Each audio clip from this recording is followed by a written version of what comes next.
Hey guys, how's it going? Michael Troy here. Today we are looking at the World to Come #1 by Joe Quesada, Christopher Priest, and Richard Eisenhoff from Marvel Knights.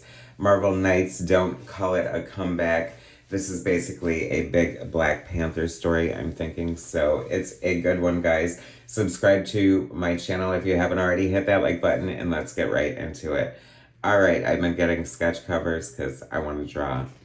And the World to Come. So this came, I guess, as a little bit of a surprise to me. It feels like I had some sort of inkling that it was in the ether somewhere. I don't know if they had mentioned it before.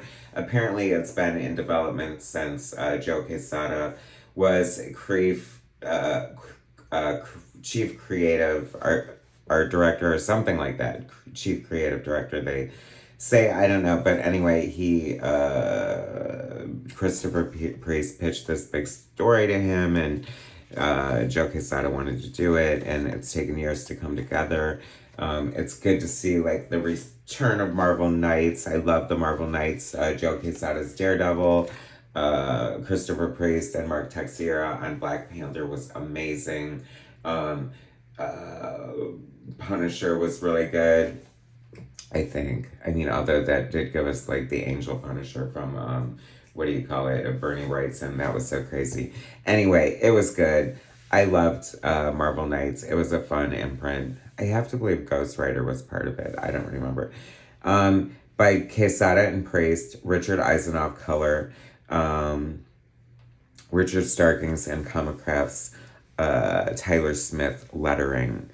All right, so we are jumping all over the place. This feels, I mean, I guess it takes place in the Marvel Knights universe, which was launched by Joe Quesada and Jimmy Palmiotti. They kind of came and did like their own little corner of the Marvel universe, and it was really good. I mean, backed by the power of the amazing art of Joe Quesada on Daredevil, written by Kevin Smith, history and comics for sure.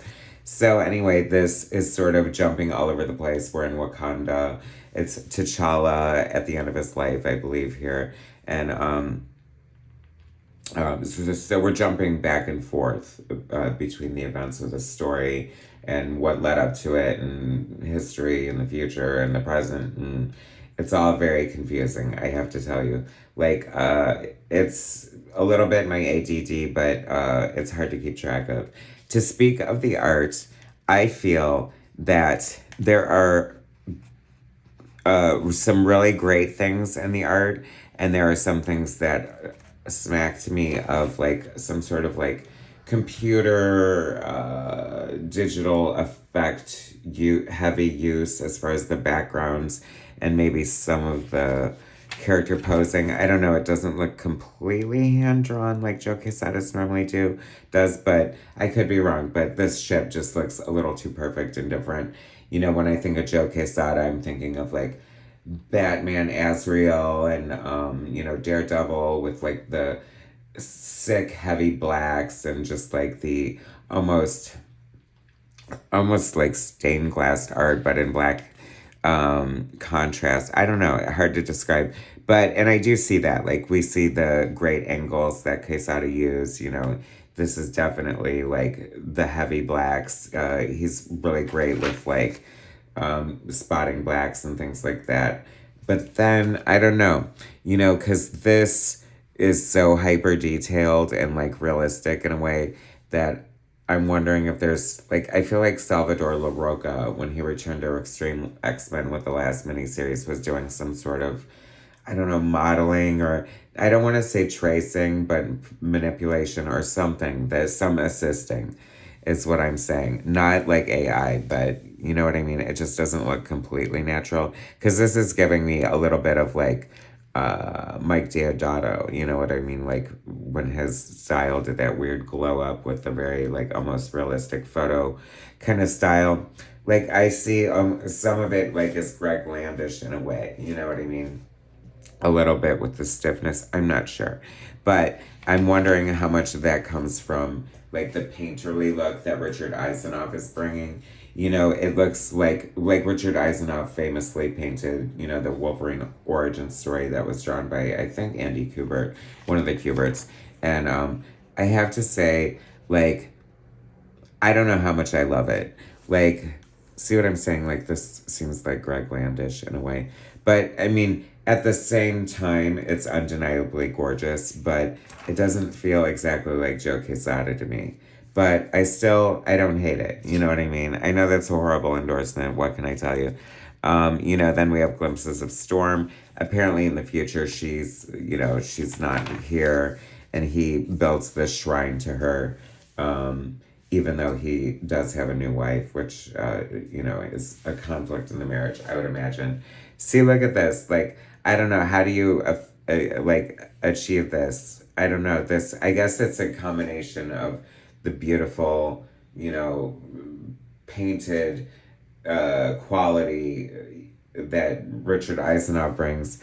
But I'd love to see, like, the black and white art of Joe Quesada at the same time. Hoping for like a noir edition, or, you know, I was hoping for that in the back. Maybe they'll do some of that in future issues. I would love to see that. But this just all looks a little too perfect in a way with like the Eiffel Tower. Like, I feel like I can see in my mind like old Joe Quesada like backgrounds, completely hand drawn, and you know, the math ain't mathin'. Oh my gosh, I get to turn a Marvel comic sideways. How awesome. And it does reference a big thing, throwback to the 90s, in addition to having to turn the book sideways. But a forthcoming swimsuit issue, I am all for that. I think they're so much fun, especially if Adam Hughes is involved. He was an OG Marvel swimsuit edition contributor on the cover here. It looks fun. It looks amazing. I don't know why. It's just a gag, right? An ad for Greg Capullo, is noir version, speaking of witches, of Wolverine Red Band. That may be decent, right? Great art. Another 90s person making a comeback. The 90s are coming back, y'all. I was going to say that Marvel Knights was part of this 90s comeback, but Marvel Knights definitely was like in the post 2000s for sure. Or the odds. The early to, I don't know, whatever. I don't know. You know, like I said, it looks undeniably gorgeous, but it looks like such a departure from Joe Quesada. You know, interestingly as well, he also introduced like the launch of this new like Shakespeare sort of influenced line of comics that will like be prequels to Shakespeare plays. Like, that sounds ambitious as hell. And I'm curious to see what the art looks like on that. So, I don't know. It's to be continued, I guess. So, part of the story here is, you know, T'Challa's heir, and him battling his heir here, and then his heir revealing himself. And I'm like, who the hell is this? Is this supposed to be his son? Like, what did I miss here? I feel like I'm missing something. I guess I'm going to have to read it. I don't know. How did they have, like, this white blonde kid? I don't know. What am I missing? Anyway, so basically they're like, and it wouldn't hurt if you reread Marvel Knights Black Panther. You don't have to, but it would make it better and easier for you. So I don't know if I want to go back and do that, right? To understand all this, make it a little more clear. I don't know. It is fun to see Marvel Knights back. I mean, Christopher Priest is a great writer. Joe Quesada is a great artist.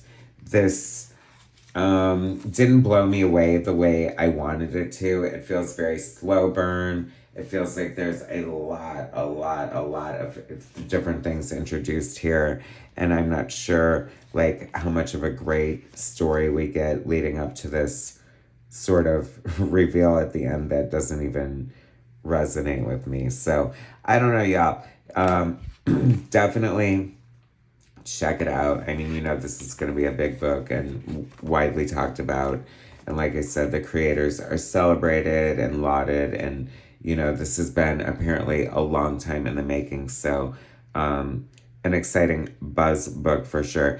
I am not in love with this font here. I don't know. And maybe it almost gave it this like real sort of like history storybook, comic book feel in a bad way. I don't know. Am I in love? Not so much. But curious, yes. I think I will come back for issue 2. Did you guys get it? Do you want to get it? Um, how do you feel? Did you even know this was happening? A fan of the original Marvel Knights like I was? I sure was. I'm telling you that. So I'm willing to give it a fair shake. All in all, not bad. Kind of fun. Wish the art would be a little more like the original Joe Quesada, but it is what it is. Thanks for watching, guys. Subscribe to my channel if you haven't already. Hit that like button, and I'll bring you more soon.